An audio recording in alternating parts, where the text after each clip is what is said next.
मंथन फिल्म 1976 में बनी थी। मिल्क कोऑपरेटिव पर बनी इस फिल्म ने गुजरात को खुशहाल बना दिया था। यूएन के कैन फिल्म फेस्टिवल में मंथन फिल्म की आदर्श प्रस्तुति हुई। अब तुलना करें तो हालिया लोकसभा चुनाव और मतदान के लेकर, तब मंथन उस मसले पर भी है कि 1976 से ही बन रहे भागलपुर और गोड्डा लोकसभा इलाके के खेत को सिंचित करने वाली बटेश्वर गंगा पंप नहर योजना की तो हालात बिल्कुल उलट हैं। मंथन राजमहल लोकसभा इलाके से कानाडीह डैम के लिए भी है। मसला राजमहल लोकसभा, गोड्डा लोकसभा और भागलपुर लोकसभा से जुड़ा हुआ है। मंथन किसानों की बदहाली को खुशहाली में बदलने के लिए है। मामला 80,000 हेक्टेयर बंजर खेत के अन्नदाता मालिक को खुशहाल बनाने का है।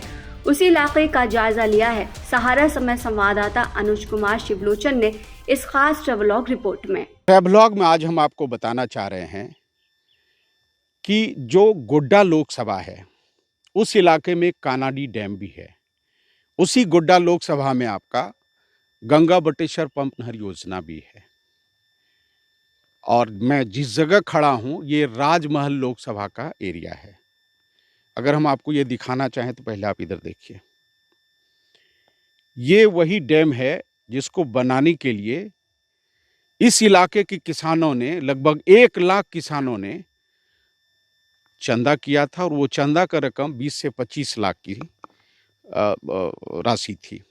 लेकिन इसको अगर हम उस कड़ी से जोड़ेंगे जो गुजरात का अमूल प्रोडक्ट आज के तारीख में इलाके में हर जगह है, गुजरात मिल्क कोऑपरेटिव सोसाइटी, एक फिल्म बनी थी मंथन।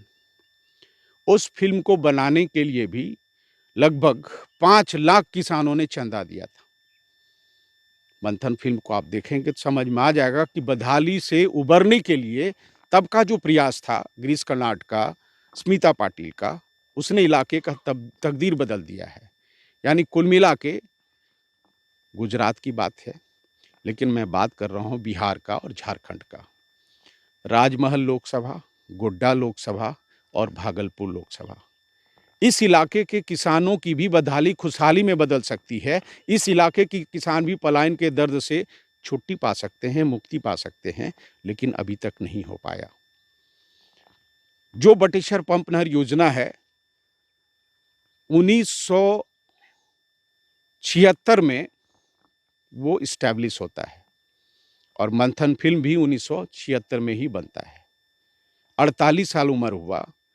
मंथन ने एक से एक बड़ी बड़ी कहानी लिखी। कौन फिल्म समारोह में उसका प्रदर्शन इसलिए आज भी हो रहा है ताकि लोग उनसे इंस्पायर हों और जीवन को जीने के राह में अगर कोई मुसीबत आए, दिक्कत आए तो उससे वो उबर सकें।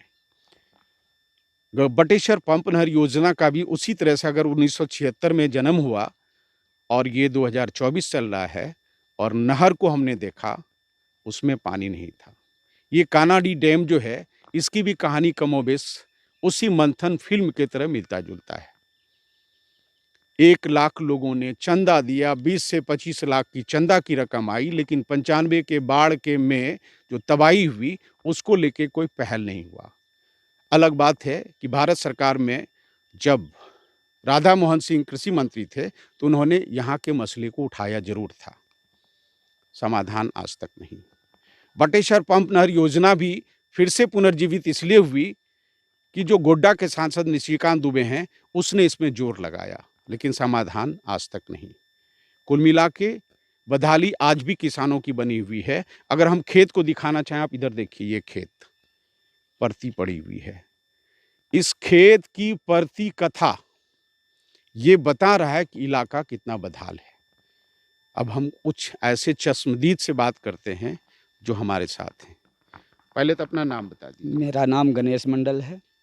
घर कहाँ हो गया? घर मेरा तेतरिया है, जो बोरियो विधानसभा में पड़ते हैं और राजमहल लोकसभा पड़ता है। और कुछ एरिया आपका? और कुछ एरिया महागमा विधानसभा, गंगटी प्रखंड हुआ, मेहरमा प्रखंड हुआ, गोड्डा लोकसभा का। जहाँ खड़े हैं वो कौन सा? ये राजमहल लोकसभा है।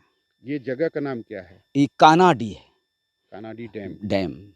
इसको बनाने की क्या कहानी? कितने लोगों से आपने चंदा लिया था?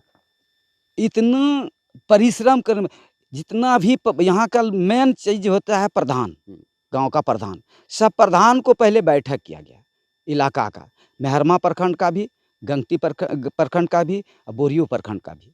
सबको बैठक करने के बाद निर्णय मिला कि इसमें चंदा किया जाए। कितना लोग? लगभग 20 लाख सब बैठ के चंदा किए, चंदा करके बांध भी बांधना शुरू किए कि हम लोग का खुशहाली आएगा। इतना जल जा रहा है हर जगह, तो दूसरों का काम हो रहा है, हम लोग भूखे मर रहे हैं। अगर ये बांध टूट गया, ठीक है, नेचुरल तरीके से बाढ़ आया, टूट गया, अगर ये बांध बन जाता है तो कौन कौन इलाके को फायदा होगा? बोरियो विधानसभा के कुछ अंश आएगा लोकसभा राजमहल को, और गोड्डा लोकसभा को, जैसे महागमा जो विधानसभा है, गंगटी और मेहरमा प्रखंड को सबसे अधिक सिंचाई होगा। लेकिन अभी तक हुआ नहीं। नहीं हुआ। एक साल में आप लोग बांध बांधे थे? 95 ऐसे कुछ है, समय को तो मालूम नहीं है। यानी 30 साल बीत गया उस बांध को टूटे हुए। प्रश्नकाल के दौरान संसद में सवाल भी उठा, हुआ गया कुछ नहीं। इलाके की कहानी यही है, लेकिन हम अगर कह रहे हैं कि इसी इलाके के ज़मीन के नीचे कोयला है, इसी इलाके में सिल्क का बेहतर प्रोडक्शन हो रहा है, अगर इसी इलाके में सिंचाई का साधन होते हुए खेत अगर वीरान है, पड़ती है, तो ये अपने आप में एक संभावनाओं से भरा हुआ चीज़ है। अगर पानी आ जाता है तो इलाका खुशहाल हो जाएगा, ये अपने आप में बड़ा सवाल है।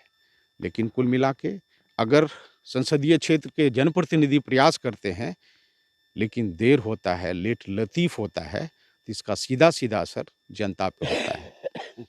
ये खुशहाली की बात भी हो सकती है तब जब इलाके की जनता का एक मांग हो अपने प्रतिनिधि से कि आप मेरा ये काम कर दीजिए, मैं आपको ठोक के वोट दूंगा।